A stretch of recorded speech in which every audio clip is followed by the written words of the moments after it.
Welcome, everyone. You are in for a treat today because I have a special guest with us today who, honestly, his schedule is really busy. He's in high demand. So we were really lucky to get him on here. I am so excited to introduce James Friel.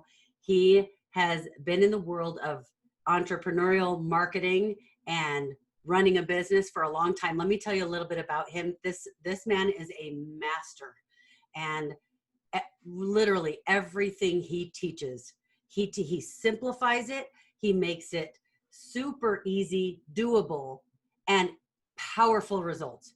Every single thing that I have seen him do.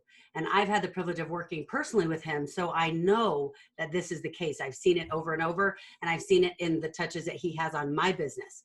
But let me tell you a little bit about him, and then we'll let you tell a little bit more about your story, okay? So James is a master at systems. He is an entrepreneur who systemizes your business. He scales it. He grows the businesses of his clients. He is really well known, actually, for getting businesses out of the day-to-day operations and running the companies so that they can actually scale. They can actually do whatever it is that is their genius. And you actually left a huge job, high level job. You're Right. global head of digital strategy for HSBC Bank. Huge bank. So we're going to ask you a little bit more about that as well. Okay. Then you ran all at the same time, 7-figure companies, more than one. Okay. So you guys, this guy is the real deal. He consults with CEOs. He works with entrepreneurs, executive staffs. I'm not going to drop names, but I'll just tell you this. He works with some very high level clients. And aside from that, well, there's so much more we could say, but I will say this because I'm really excited for you. The podcast that you have been running, well, I'll let you tell them some of the benchmarks you've hit. So tell us a little bit more about you. Welcome. Thank you for taking the time. We're glad that you're here. Oh, it's so fun, so much fun to be here with you, Teresa. Like as soon as you were like, "Hey, will you do this?" I was like, "Yes, let's figure it out. Let's make the time." I think what you're doing is so awesome, and I'm so excited to see everything that you've been working on and putting together. And so I'm thrilled to be here and have this conversation with you. Thank you. And I'll just say this. Anytime James and I get together, there isn't a time where we don't end up laughing. Yeah, I don't know what's going to happen, but I'm sure it's going to be something. That's probably part of the problem. We don't know what's going to happen. But your podcast is so funny. So let's start there. Tell me about that. Oh man. Well, so it's called Just the Tips, and it really started as just a sort of a crazy idea. I feel like a lot of people, when they start a podcast, they're like, "Oh, like, I have a really definitive reason for doing this." And I guess we did too, but ours kind of came about a little bit different. So my co-host, somebody named Dean Holland, and Dean and I were in Russell Brunson's inner circle together. That's where we met. And one time we were, at the meeting, and, we were kind of joking around about a bunch of stuff. We just had a great time. And on the way home, I had this like lightning strike, sort of inspiration. I need to do a podcast with Dean called Just the Tips. And it's got to be, great content, but it's also got to be, fun and not boring and a little bit irreverent. And so I messaged him real fast. I was like, "Hey, I had this crazy idea. What do you think about doing a podcast with me called Just the Tips?" And immediately he responded. He's like, "Let's do it." And that's all the planning we really put into it. We're like, we want to do a podcast where we're going to have a good time, share awesome information with entrepreneurs, and bring other people on that we think are cool to talk to. And, I think there's a lot of great content out there, but sometimes it's kind of hard to get through because it's boring or it's dry or whatever. And I was just like, man, I want to have fun. And so we set out to create this show where, we were going to be an example of how you can, make money and have an impact and have fun at the same time. And so we've been at it for 3 years now, and you had some exciting benchmarks lately. Yeah, we just recently crossed 100,000 listeners a month, which is That's awesome. really cool for, us just kind of starting this thing that we thought would be cool, but we never even knew if anybody else would really enjoy it. And it's been fun, and now it's really starting to take off on its own, and it's very, very cool. And you're getting some attention from some pretty Yeah. exciting places. Yeah, that's right. Yeah, there's some stuff that's kind of in the works. I'm not going to jinx it by Yes, sharing it right yes. now, but it's pretty cool about how it could potentially expand way bigger than we even ever originally thought. Yeah, and that's really exciting. I think you've earned it. You guys have worked really hard, and you've been steady about it. But one of the things I love that you were just talking about was that you had an idea and you acted on it. Because I think a lot of entrepreneurs, what happens is they have an idea, but whether it's limiting beliefs or whether they don't know what to do next or whatever is going on, they don't take the action to go. Yeah. And Yeah. especially, this is such a perfect example that you have shown because you're a systems guy. You love to have the things in order. You want the numbers, you want the plan, you want everything in order. And even someone like that, you took the idea, you took action, and you didn't let something stop you. What's the difference between that and like all the 99% of entrepreneurs out there who have something amazing to contribute Mm. and then they don't choose that? Yeah, what an awesome question. And I think what I've realized is sometimes the beginning is messy or what you do. You Yeah. know, no matter how much you want it to, to be picture perfect and organized and all these other things. And I am, an organized person in my thinking and in the way that I approach things and building systems and all that other stuff. But I think just, through, being an entrepreneur for as long as I have and all these things, I think we underestimate how important it is at the beginning to just get into doing something. And you can always refine it later. You can always make it better later down the line. And one of my favorite quotes is that perfection is the enemy of done. And you've got to just kind of throw yourself in there. And so, early on, this was actually a big struggle for me, and sometimes it still sort of rears its head, where I do want to have the pieces figured out and I do want to know how it's going to work. But I think I've relaxed on that a lot, especially in the last several years, where I recognize that, taking action, seeing how things go, like gets you to the point where you can organize it and structure it faster than if you try and organize and structure everything before you come out of the gate. Because a lot of times you don't have enough information, you don't have any feedback from the market, you don't have all these different things that are really important in the beginning stages. And so I think there's a time and place for, hey, we just got to like get out there and see what happens. And then there's a time and place for saying, hey, this is turning into something. Now let's put some systems and structure in place there, because it's almost like at first too much systems and structure, it prevents you from growing. But if you go too far without systems and structure, after a certain point, that's what prevents you from growing. And so it's really important to have that judgment to say, okay, right now we're in the phase where we're testing things and we're just like throwing things out there to see how it's going to work, and we're taking imperfect action. And then once you start seeing what's sticking and what's really connecting with people, in order to amplify that and scale that and accelerate that, that's when you need to put systems in place, because that helps you amplify what's already working. But doing that too soon actually suffocates it. Yeah. And so it's a really interesting topic, and definitely one that I've thought about, because it's been something I've had to be very aware of for myself, because I am more of a, hey, let's systemize things. But if you don't have something to systemize, then Then you're out of luck. yeah, Okay, so exactly. I want to go a little bit deeper because, and maybe this is a little more selfishly for me, but then I know other people have this question as well. But there are a couple of different things that we've worked on together. And there's one in particular I'm thinking of where we're looking at creating the business plan and all of that. And then you wisely helped us decide for this one, let's wait a minute.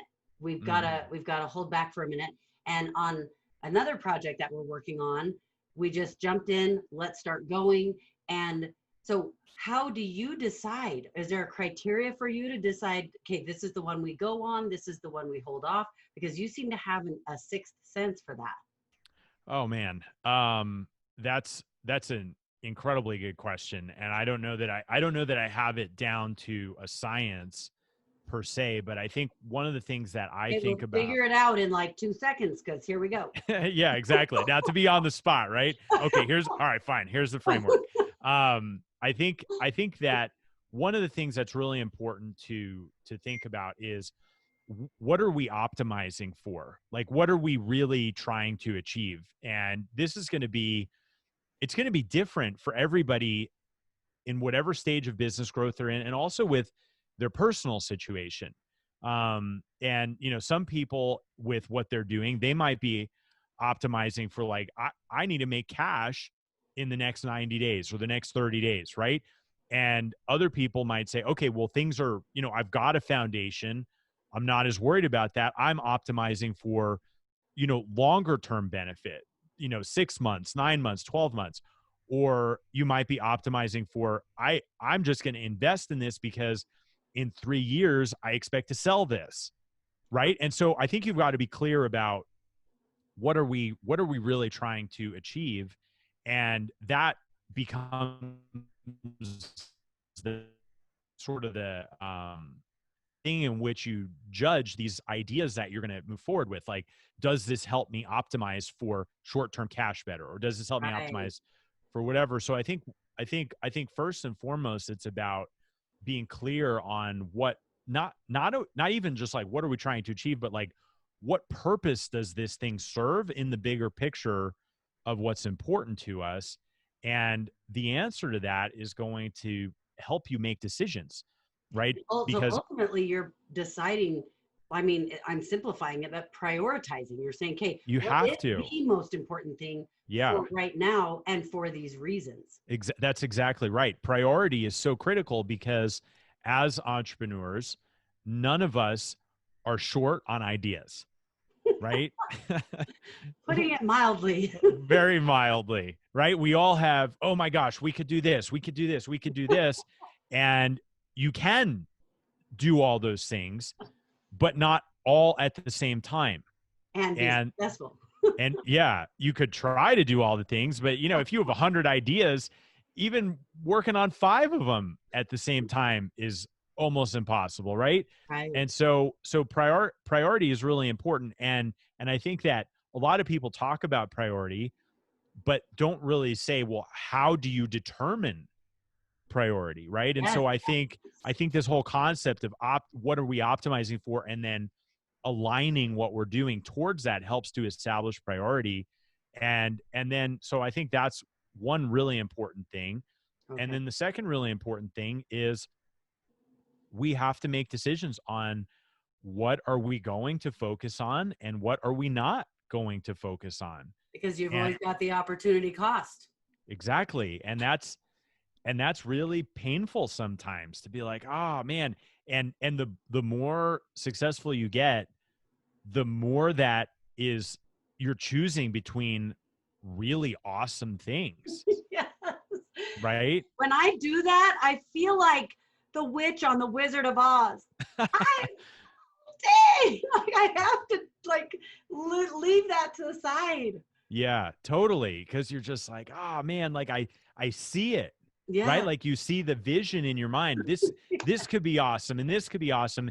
And you know, as entrepreneurs, we're so good at creating a vision and breathing life into something we know that it could be. Yeah. And cutting off that future possibility is sometimes really hard and painful. But I think when we do that, we have to acknowledge that because we're saying no to all these things, we're powerfully saying yes to something else. And that's why it's so important for us to be clear on what really is important and what we're optimizing for, because that's the sort of ruler against which we're going to measure the decision, and we got to be good with that. Yeah, yeah. I love the way you described that, because the truth is, as entrepreneurs, how you described, we have these ideas, we like to create, breathe the life into it, is how you said it. But then how many times do entrepreneurs get halfway through and never finished? And that's why, because they never did this, what you're describing. Yeah. Yeah. You never like powerfully decided Yes. that this is what we're going to do. And one of my favorite quotes is from Warren Buffett. And he said that the difference between successful people and everybody else is that successful people say no most of the time. And the difference between really successful people and everybody else, that the really successful people say no almost all of the time. And it's that they understand we have a finite amount of resources, right? We have a finite amount of time and energy and money and focus and attention and all these different things, that we have to choose what we think is the most valuable thing to put our time and attention on, and be okay with focusing on the very, very important few instead of the, the trivial many. Yes. And what's really interesting about what you're talking about is that once you have had some good success, you are able to utilize your resources more efficiently and maximize them. So now at the beginning, when you didn't get to work on all these things at once, you had to focus. Now you still have to focus, but you've become so good at it. Your skill level is higher. The way, it's almost like when you're like people who play basketball, they're playing basketball and they pass to each other and the whole play happened, and people who don't understand basketball are going, what just happened? And how did they even know that like the guy runs there and the ball is passed, and they're like, how did he know it was even going to be there when he got there? But Yeah. once you build a business, and I know because you've had massive success in your business, once you build a business, those resources, you have more resources, of course, but you're able to do the next thing faster, maybe even bigger, so that you can move on to the next thing. People like you, people like Russell Brunson, people like Tony Robbins, they have more than one business, and that's why they're able to do that. Well, I'm flattered for you to put me in the same sentence with those guys. But I think that one of the keys with that, and that's really important to understand, especially at the beginning, is we all have assets. We all have strengths.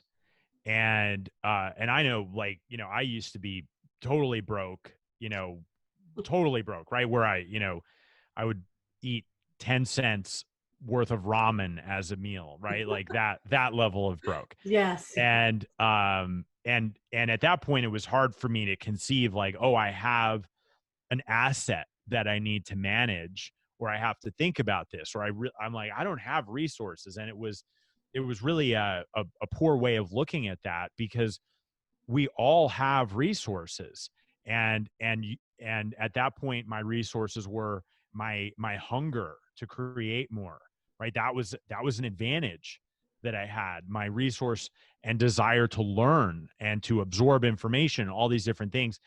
And I think success really happens when we double down on utilizing the assets that we do have to create more, right? It's like, I didn't have money then, but what did I have? I had an ability to read and listen to programs and trainings and learn and all these different things. Yeah. But if I didn't use that asset instead was just like looking at other people and comparing what assets they had, be like, oh, well, it's, they have that and I don't, that like I'm playing somebody else's hand, and I've got to play my own hand in order to make sure that I'm able to be as resourceful as possible with what I do have. And that's the game that's sort of interesting. The more success you create, the more assets you have to work with, but you still need to be resourceful with the assets that you have, no matter what level you're at, because that's how you create more. Right. And it's how things become exponential for you. Mm-hmm. So I liked how you pointed out, you said that's the poor way of looking at things. And it reminds me of a conversation we had where you talked about a mentor that you had who, you know, those of you who know Robert Kiyosaki's book, Rich Dad, Poor Dad, you had an amazing mentor who was the quote, rich dad. Yeah. So tell us a little bit about that experience. Oh man. Well, first of all, he's super amazing guy. His name's Keith Cunningham, and I was, you know, fortunate enough to be at an event where somebody mentioned him. At that point, I didn't even know this was like a real guy, and I was just like, oh wow, there's like actually a rich dad. I was didn't like a know fairy that. tale. Yeah, yeah, it's exactly what I thought. And so I heard that, and it that book, you know, had made a big impact on me, because during that same period of time in my life when I was, you know, flat broke, I was, you know, I was in college, I was studying engineering, which really didn't have anything to do with money, but I didn't know. I was just like, I need to figure out what I'm doing with myself. And so that's what I decided to do. And then I realized, well, I'm learning all this stuff, but I'm still not learning anything that teaches me about success and money and the things that I think I need to, you know, kind of move forward in life. So I would go to Barnes and Noble, you know, about 3 or 4 miles away from where I went to school, and start looking at books on, like, money and business and investing and all this stuff. And I picked Rich Dad Poor Dad up off the bookshelf. I was like, all right, I'll read this. And I couldn't buy it because I couldn't even buy food.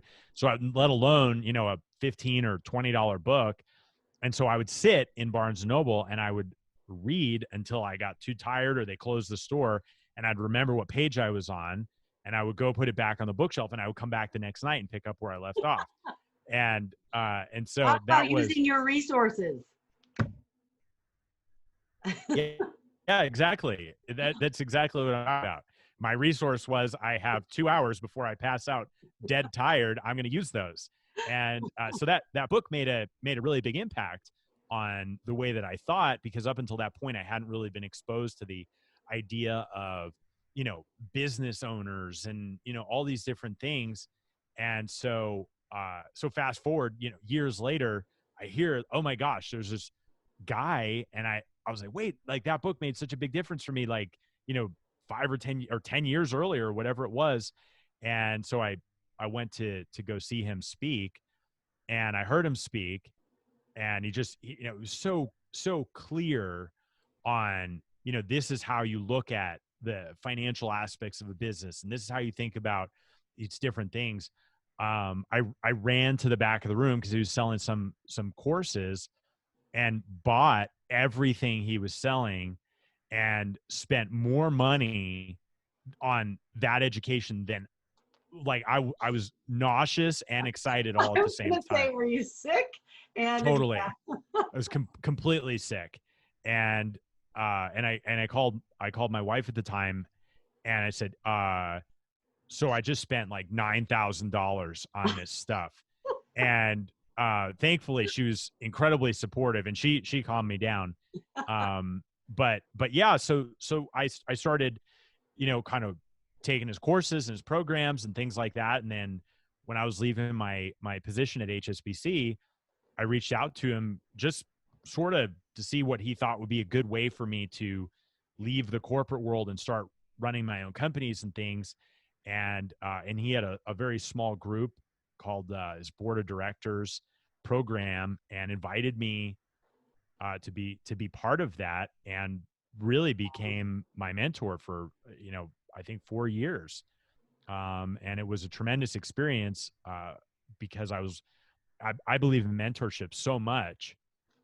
You know, learn from those who have been there, who have, you know, done things, can give you a different perspective and everything like that. And yeah, so it was pretty wild. wow. Okay, so that leads into the next thing I want to ask you about, because you are very, very good, I've noticed, at surrounding yourself with people are who drive you, who are going places. You surround yourself with high level people, and that obviously some of that attributes to success. Tell me, first of all, how do you do that? How do you go about surrounding yourself with those people? Because here's Keith Cunningham, huge name.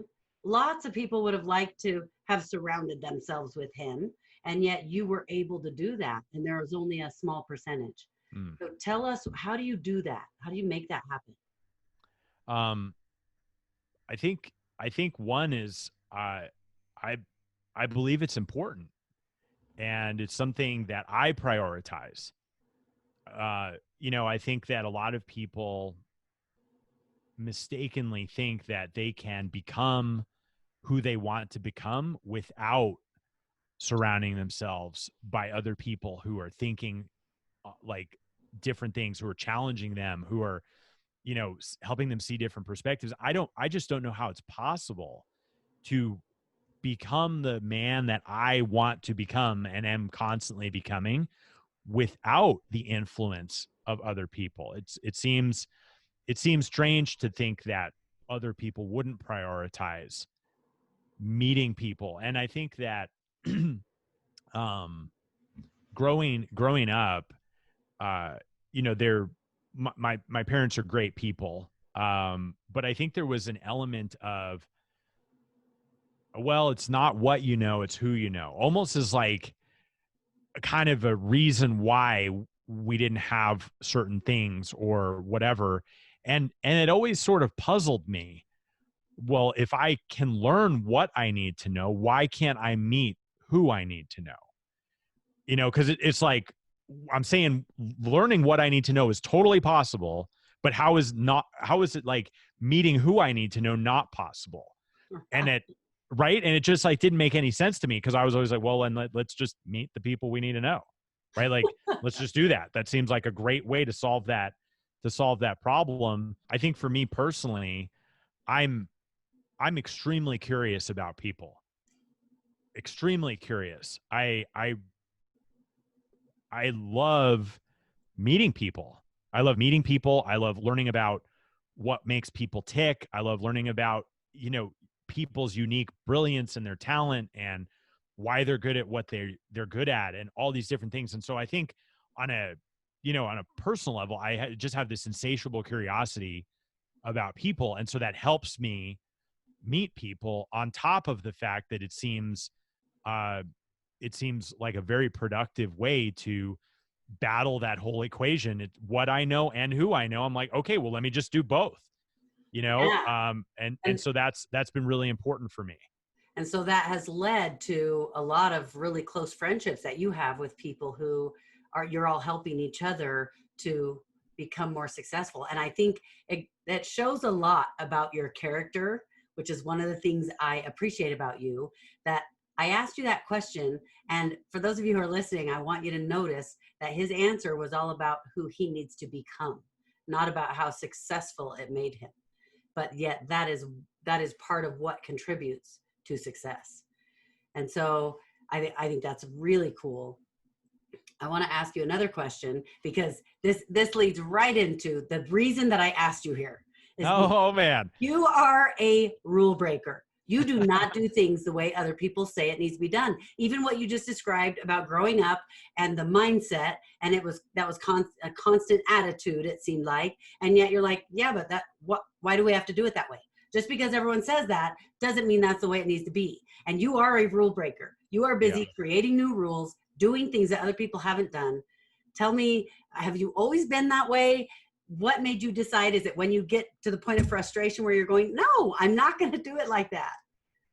Wow. Yeah. I think if there is a common theme throughout my life, it's been I have an incredibly difficult time doing something if I think there's a better way to do it.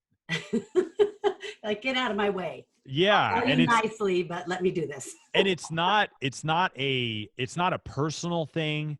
It's not like, I think I'm better, because if you come to me with an idea that's better than what I'm doing, I'll ditch what I'm doing immediately and do what you said, because it's a more effective way to get the result, right? Like I'm very kind of results oriented, and I think there's so many examples of people doing things where they're just kind of like asleep at the wheel.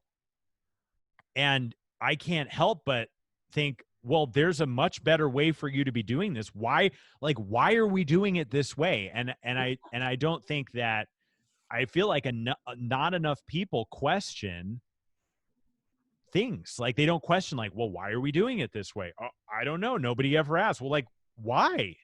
How are you not asking why are we doing it this way? Like I can't stop thinking that, which sometimes is gets a little intense and irritating for people, I'm sure.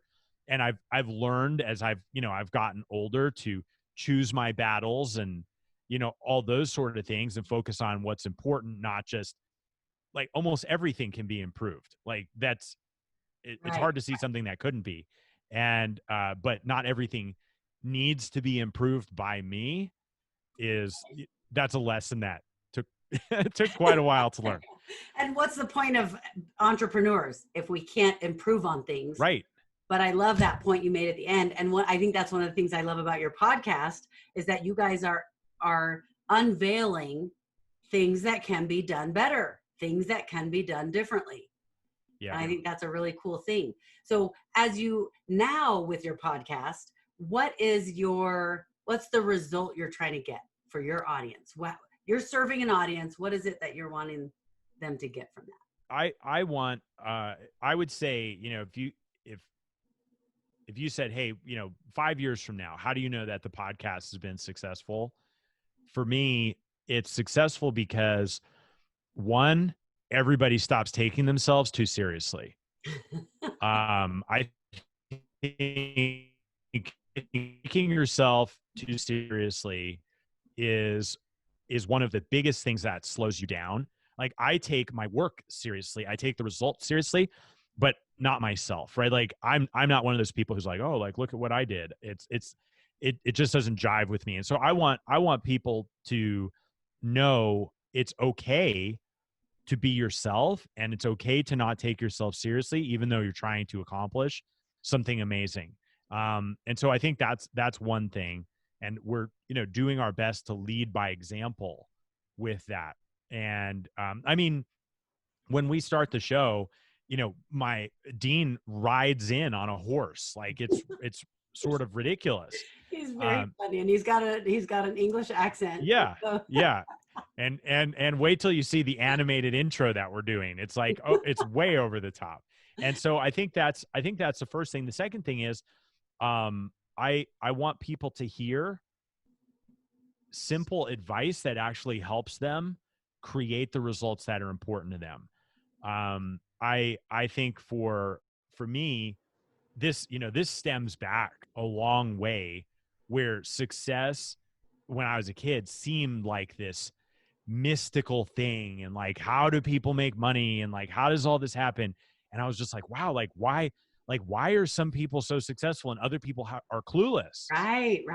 And as I started becoming successful, it became important to me to just be like, oh, hey, like this isn't mysterious. Like you can do this too if you want to.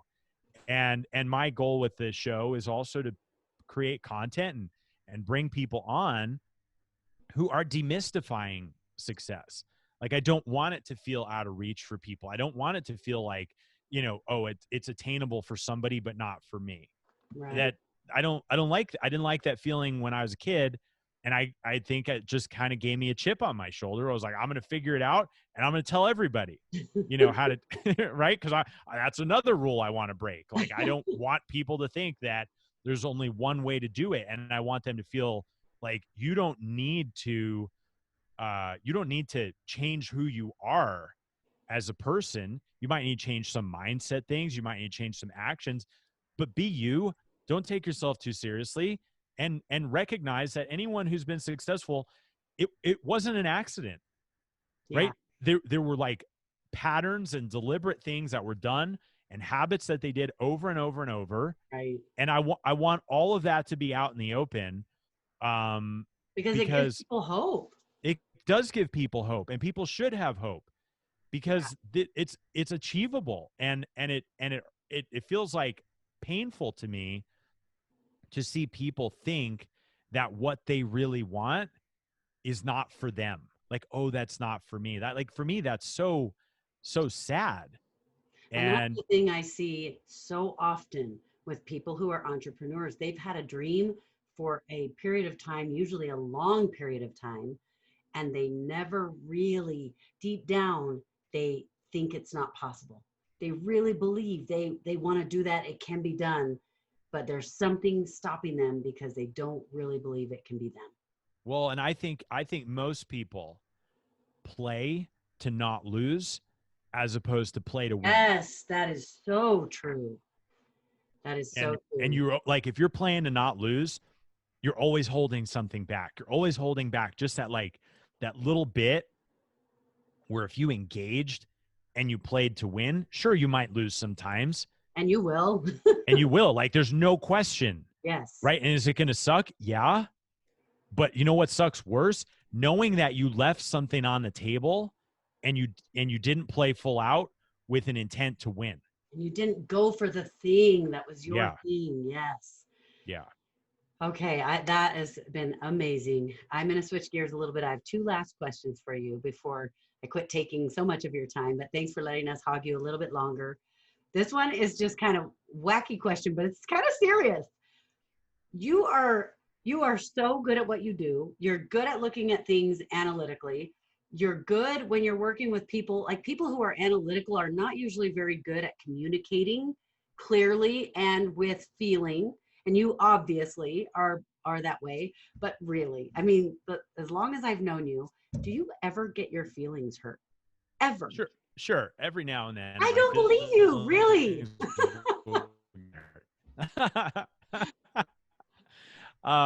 I think it's I don't know, maybe just the way that I'm wired or whatever. It's a lot less likely that I will get my feelings hurt because I tend to look at situations pretty logically. And you know, I think that only when I'm getting my like only when if I take myself too seriously, Oh, or somebody, I'll tell you what, maybe it's not my feelings so much. What if people make illogical decisions? that irritates me. Like, I could say that for sure. I can't even handle this. Well, and that's a whole other thing. I'm like, oh my God, I can't, like, why would you even do that? Like, when this is like way better, right? Like, that's annoying. So I don't know if that qualifies as we getting my feelings hurt. Well, it's a feeling, so. All right. Yeah, it is a feeling. It's more like, you know, a mild annoyance or something like that. But yeah, that's a super funny question. Because you are always so kind to people. And anyways, just something. Well, and I think that, I meditate a lot. You know, that's, for me, that's one of the sort of, I don't know, honestly, biggest habits that's helped me. And I've been meditating, I don't know, close to 8 or 9 years now. And wow, it just like, it removes the static and the noise and the reaction to things. And if I think most of us get our feelings hurt or get angry or irritated or annoyed or even excited because we're reacting to stuff. But yes. you know, that meditation just creates such a space around you that's powerful, so you can see what's happening and choose how to respond instead of feeling like, like this happened again and this happened again and all those different things. So I think that's been a real big game changer for me, is investing in that habit. Okay, so I'll go down this rabbit hole just a little bit because I know people are going to love what you just shared, and they're going. This is a question I know they're going to have. So, what does that look like for you? The meditation, to the time of your meditation, what does that look like? Yeah. So I tried a couple different ways of meditating when I was first doing this, On and your it head? was, yeah, like the first time I did it, somebody told me, hey, just close your eyes and set a timer on your phone for 5 minutes. I was like, oh, all right, how hard could that be? And I set a timer on my phone for 5 minutes. I closed my eyes, and all I remember was like, oh my God, this is horrible. I hate this. And hard. and I was like, man, I'm sure the 5 minutes was almost be over. And I opened my eyes, and I think I had my eyes closed for like a minute and a half. And I just started thinking, man, I suck at this. And and it was a miserable experience. And I had no idea, why does everybody keep telling me to do this? One, it feels like a waste of time because I'm like here with my eyes closed, not being productive or Not not, accomplishing anything. yeah, seemingly nothing. I'm just like sitting here, and and so it felt very impractical. And then I tried again. I was like, you know what? I'm gonna learn from somebody who knows how to do it. You know what? Like I use that strategy in business and other areas. Why wouldn't I do that? And so I went to a little meditation retreat and learned a really, really simple style. Okay. And I was like, okay, well, I can do this, right? And they showed me how to do it, and I was like, great. And it was, you say some mantras, or some people focus on their breathing or whatever, and just kind of learning like how it works. I'm very much I think if I understand how something works, I'm way more likely to do it because of Yes. this whole rule breaking thing. Because I don't trust how everybody's put everything Like, I together don't in the care what you tell me. yeah, Leave it to me, and I will decide. that's right. That's exactly right. And so I learned, and it became really, really awesome. And so what every morning, every now and then, I'll miss the morning, I'll do it in the evening, but it's generally speaking 20 minutes in the morning, first thing.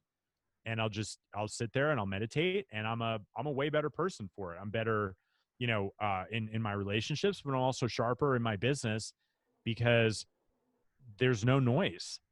And that's really powerful, especially in, you know, times of chaos and stress. And, growing business isn't easy, right? And there's Yeah. all these different things being thrown at you left and right. But if you are able to just acknowledge that as, oh, that's happening right now, but it's not happening to me, I'm not being attacked, like all these different things, then it's way easier to just be like, oh, I'll just do it this way.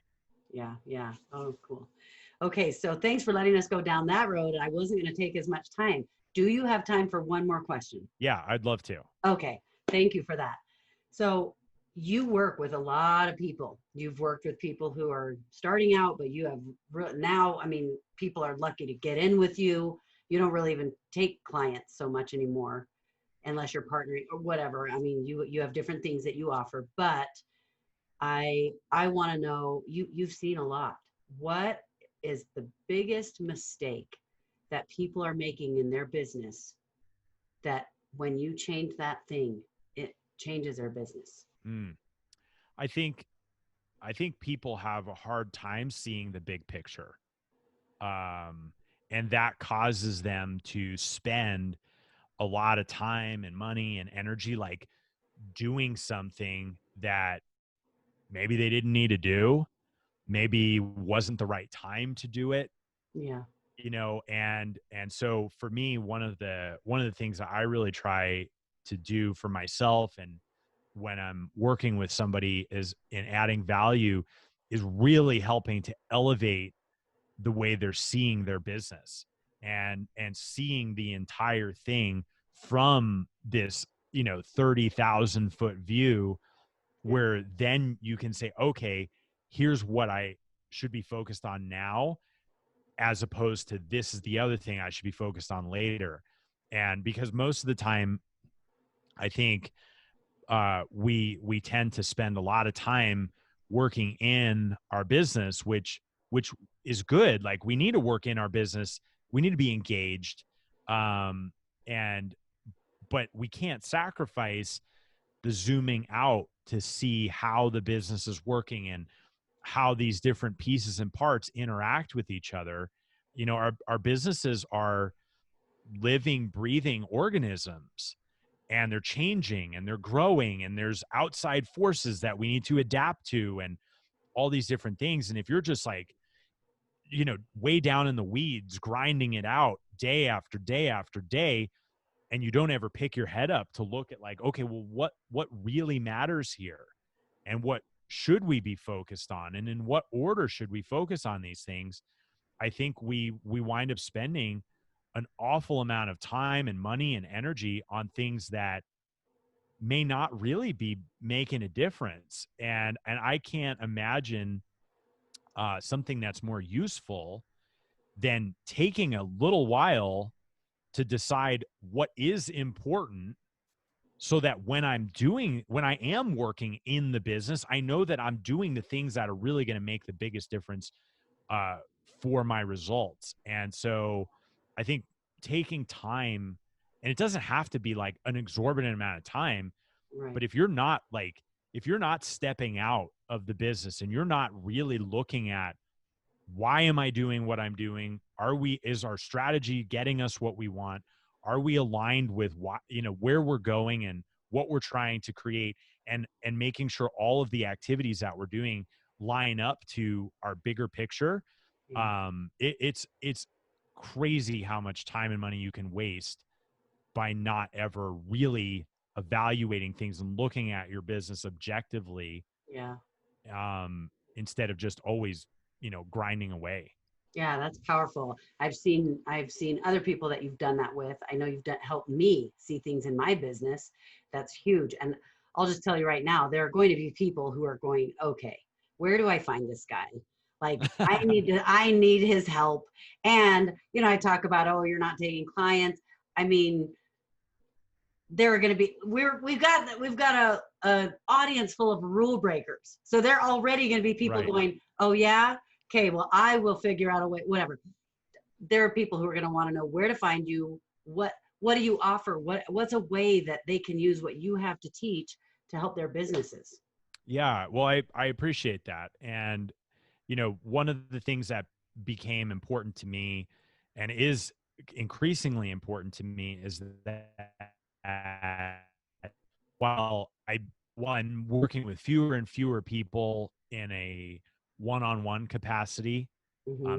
that option is still there, but it's got to be, somebody who really needs that level of support, Hmm. and that sort of thing. But one of the things that became really important to me was taking the frameworks that I know have worked for me and for all these people that I've worked with over the years, and really distilling things down into, here is the framework for evaluating your business. Like, how, right? So I just kind of like laid that out. You need to do that, but how do you do that, right? And so there's several frameworks that I've developed to do that, so that people can, have a self evaluation of Yeah, what's going on. And so I we've know. Let me interject this because you're reminding me, we used one of your programs for my office team, and it changed things overnight.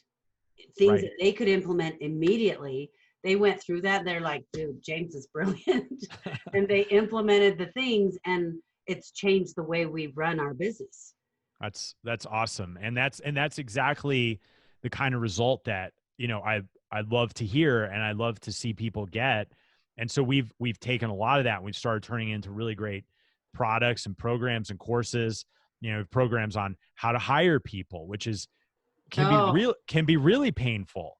that one Uh, changed my life, how to hire and how to fire. And you say things so beautifully, like you maintain the friendship. It's really, really good. Yeah, yeah. Thank you. And how to manage a team once you have one, even if it's small, it's important. How do you step up into that leadership role and be an engaged leader, and then all these different things, like how do you, have an operating system that makes sure your business is running, which is, what you're talking about. And so we're constantly adding to this library of courses and programs, because I think I started to feel like, yeah, it's great if somebody comes to me and says, "Hey, can you implement all this stuff for me?" And we will. We have awesome programs for that I've architected and oversee and am involved in, but I'm not doing all the stuff. And I have a team that is amazing. But not everybody's at that level or needs to be at that level. And it became frustrating for me to think, well, you've got to be like all the way up here in order to get this information that's going to help you. And so now we've got, more trainings and programs and opportunities for, implementation and partnership and things like that. And all of that, can be found, different ways of engaging, and the links to the podcast. Yeah. All of that can be found on my site, jamespfriel.com, And we'll put it, Friel. oh, sorry, you finish that, and then I'm going to let them know where we'll put it. Oh, okay. Yeah. But it's just jamespfriel.com, and it's spelled Friel. But yeah, that's the landing place to find out more information, and whether it's you know, uh, a product that is just a course, or, you're like, hey dude, like our business is big and maybe somewhat out of control, and I'm working too much, and all these different things. And so, we can help you with that too. Yeah. And you know what I love about how you've set it up is because honestly, if they have to wait till they can work with you, they already have all these massive problems because they didn't know what to do. So Yeah. you've set it up so that they can have the help step by step along the way. So what we'll do is we will, whatever links you think are going to be the best for them to be able to click on those. We definitely want to put your podcast on here. That is awesome. And we'll put something that allows them to come find it so they can look and see what you have. And if there's something that would help them, that's a good fit, then that will be a perfect place for them to be. Yeah, that's awesome. And I think that when you're saying that, a favorite quote of mine comes to mind from Einstein, who said that intellectuals solve problems, but geniuses prevent them. And Ooh. and we know that there are various stages that every business is going to go through, and if you don't solve the problem ahead of time, it's going to be way more painful to solve it after the fact, right? After, and a lot of this is based on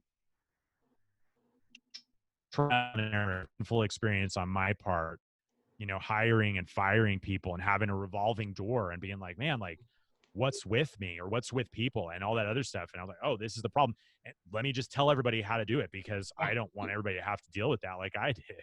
Yeah. So I'm super excited that you've been here. I'm super excited what you've taught us. And I just had, as you were talking, I was thinking about, your link and whatever, and how you were spelling your name, Friel. And I was thinking, Kate, I just want you guys to know that is not his name. Okay. It says friends. Anybody else that I interview, I don't want your feelings to be hurt. Your name is not going on the counter when you're Oh on. man. See, I was like, oh, how awesome. Like, you set it up, you customize your background for whoever you're talking to. That's amazing. But really, you've taught us so much. And I know that you are in high demand as a teacher, presenter, training people. And there are people who even have high level inner circle groups who have you come in and train their groups. So really, it was an honor. And I feel very grateful that you would come and take the time to do this with me. Thank you, Well, Jay. thanks, Teresa. It's been great being here. And I think everyone who's listening to this should go out and break all the rules, Oh, and yes. and create something extraordinary. So thank you for having me. Oh, love it. Okay. Thank you, James. Bye, you guys. Okay, I'll leave that on. They'll cut it. But Awesome. thank you. That was fun, and you are so smart. Thank you. That was awesome. I feel like I've had a lot of interviews, and I feel like you asked some questions that gave me a chance to talk about things that I never get a chance to talk about. Yay! Yeah, and Yeah. like the whole question about, like, oh, building a network and knowing people and all of that, like, really and truly, that's something that is so critical and so Yeah. important, and something that I think I don't teach people that or anything, but I'm like, Right. man, that's such a great question, because people need to do that and understand how important it really is. Cool. I'm glad, because I don't want people to ever feel like it's just the same old, and No, I it was end good. up It was a going down. good, I'm not just saying that, like, it was really good Yeah. freaking Oh, questions. Yeah. cool. Cool. Okay. Yeah. Well, seriously, this is good. People are going to love this. Awesome. So thank you. Thanks for your Yeah. time. Well, and I know you're coming on Just the Tips at some point soon. Oh, I know, and I'm going to make a huge deal about that with my group. I cannot wait for you to be on that show. Like, we're going to have a blast. It's gonna be fun. You guys Yeah. are so funny. Like, dude, I have to do him justice because they are so funny. I'm just not as funny as you, but but I do laugh really well at good things. Right. Well, you're gonna love it. You're gonna love it, and I'm excited about that. I don't know off the top of my head when it's gonna be, but I know you're on the schedule for some Yeah, I point. think it's in October somewhere. Yeah. Cool. Sweet. Awesome. Okay. All right. Well, thank you. This was great. Okay. Have All a right. good Talk night. to you later. Okay. You too. Bye.